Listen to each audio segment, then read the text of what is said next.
what's one specific scene in the book that you think will make the reader stop and say, whoa, I can't believe she shared that?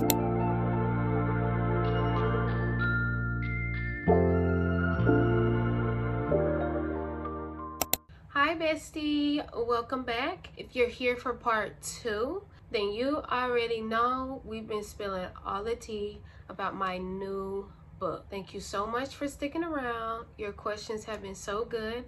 I had to break this Q&A into 2 parts. And just like before, I can't answer these without giving thanks to my Heavenly Father. Honestly, every page of this book is proof that He can take our mess and turn it into beauty.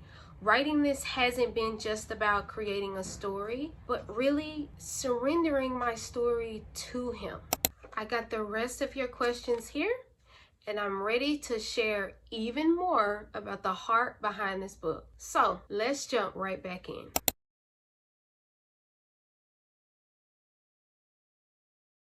Well, the hardest part of letting go was in itself letting go of my way for His way, and really trying to navigate through being okay with that. A lot of times people talk about obedience, but they don't talk about the grief that comes with obeying God. You want to obey God, but that doesn't mean you're okay with what He's asking you to do. I like to say it's all fun and games until He asks you to do something that you don't want to do. When He asks you to let go of something, you don't want to let go. When He asks you to walk away from something that you don't want to walk away from. It's even harder when you feel like you invested so much time in it, when you did so much to get it, and He's asking you to wait a little longer. Yes, God's plan is better, but that doesn't mean that I'm okay with having to wait longer, or I'm okay with having to let this go. I think humans are more insensitive than God. I think God gives me grace and compassion, and He understands that what He's asking me to do is difficult for me to do. And that's why His grace is sufficient for me to do it. But it's insensitive for me to say, well, just suck it up. God doesn't even respond like that. So I think, one, the hardest thing of letting go was in itself letting go, as well as the pain that comes with letting go. That doesn't mean that you trust God any less, because look, you obeyed Him. That's the first step. It doesn't mean that you believe that He doesn't have your best interest when it comes to you. It doesn't mean that you believe that He's gonna fail you. It just means that you have feelings. Thankfully, God is very compassionate and patient with me, and so merciful that, to me, He went above and beyond to guide me through that and remind me that even that is a care that I can cast on Him, and that He will help me regulate my emotions. It's okay to grieve something that you had to let go, because yes, you want to obey God. You want to live the way God has called you to live, but that doesn't mean it's not gonna hurt. And so having to learn that was also one of the hardest things of letting go. The next part of that question of what my new beginning looked like, as crazy as it may sound, my new beginning looked like all hell breaking loose. It looked like everything falling apart. Yeah.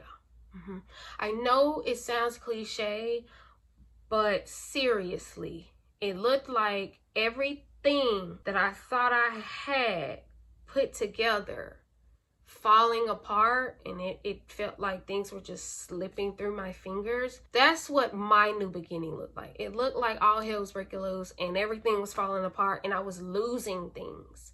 I felt like I was losing things that I thought, wow, I finally have it, and then I'm losing it.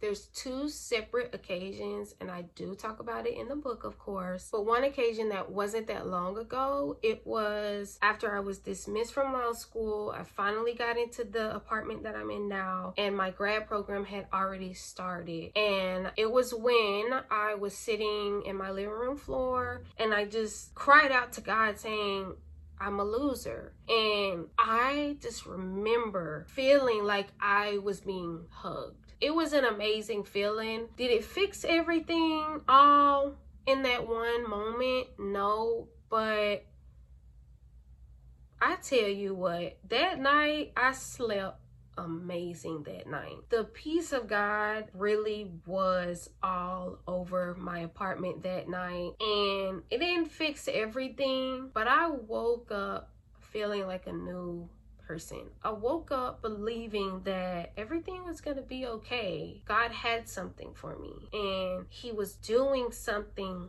through me. And that moment right there, I'll never forget. Like I said in part one, I've had a handful of lows, but that was really a low moment for me, especially with the shame and guilt that I felt about being dismissed and not really feeling comfortable expressing those emotions, but those emotions still being at the surface. I turned to God in that moment, and he was there.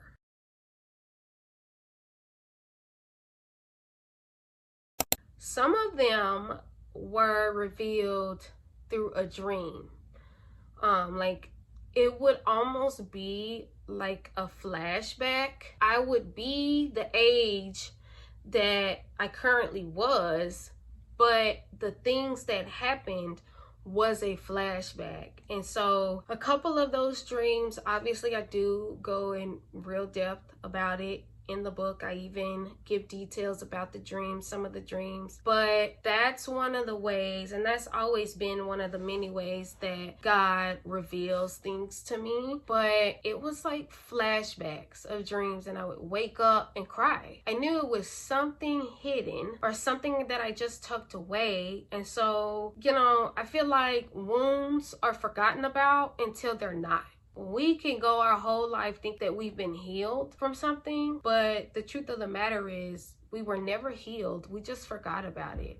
We just, kind of moved on, or we couldn't really deal with it because we didn't know how, or we couldn't really deal with it because we were too busy. And so we just kept up, the busyness. The busybody is what I like to call it. And then for years, you're working or you're in school or you're doing both, and you don't really have time to sit there and allow God to bring those things to the surface. Or in most cases, when they are brought to the surface, we think it's the enemy trying to bring those things up to the surface. And me personally, I think we give the devil too much credit anyway, but that's a different topic for a different video. But if things are coming back to the surface, they're coming back to the surface so you can place it at Jesus' feet. It may be coming back to the surface because you've been fooling yourself thinking that you were healed, and turns out you just didn't want to think about it. You just didn't want to deal with it. Or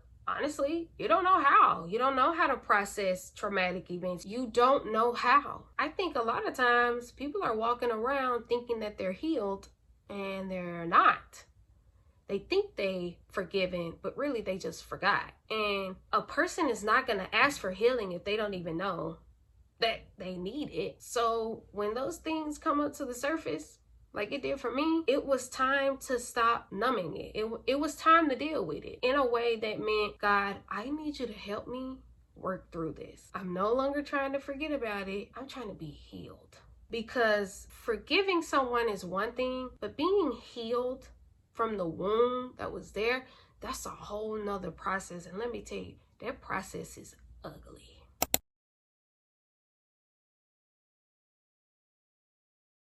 Those character traits of God that I have heard about my whole life, I didn't actually know what it would feel like. And so what really surprised me was the patience and the gentleness, care, the love, the intention. I've experienced his protection, but I didn't experience the personal care and concern that he has for me. Everything that I have gotten a chance to witness through experience with God, everything, all of it has surprised me. I'm getting to see something new every day. I mean, it sounds cliche, but if you try to see God's hand in everything, you'll see God's hand in everything. I'm always surprised. I tell him every single day, you never cease to amaze me, because I just wasn't another human that he created. I was his child.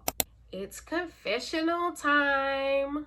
Now, just like last time, I won't be getting too deep into details, but I will answer the question and I will tell you where it is in the book so you can go read it for yourself. Let's get into it.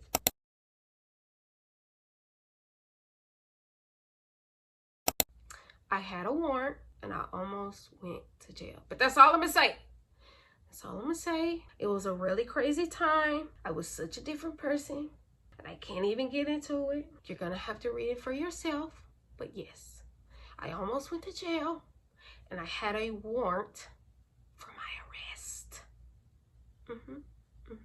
I will tell you that it is in the chapter called 99 plus 1. And if you looked at part 1, yes, most of the juicy stuff, i.e. a 16-year addiction that I had, and this event that I'm telling you right now, it's in the chapter that is called 99 plus 1. But that's all I'm gonna say. You gotta go read it for yourself. All right, bestie, that wraps up our Q&A. I hope you feel like you've gotten a closer look into this book and in my heart. And don't forget to hit subscribe to see what's coming up next, because this is only the beginning. And here is my last little confessional. Writing this book wasn't just about me sharing my testimony. It's about you too. My prayer is that when you read this book, you will see pieces of your own journey and be reminded that the way God wrote your story is actually perfect the way it was already written. So, until next time, stay blessed, stay expectant, and as always, God bless. Bye, bestie.